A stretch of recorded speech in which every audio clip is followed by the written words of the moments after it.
的石头塘村。这次调查，我正好赶上张家后人回到老家祠堂，在充满仪式感的礼节中祭拜祖先。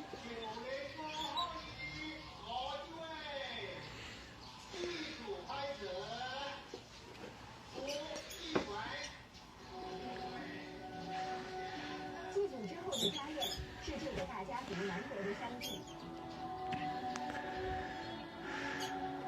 今年的家宴由张九龄第43世孙张细民和他的儿子张海兴掌厨。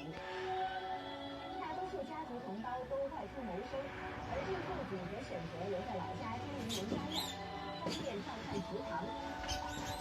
张大哥告诉我，我要找的每位神助攻长在一个我没想到的地方。在什么呀？树上。在树上。树上能有什么东西？那是很重要的祠堂。很重要的。大哥，您在采什么呀？这是？采沙虎。沙虎是什么东西？是石虎。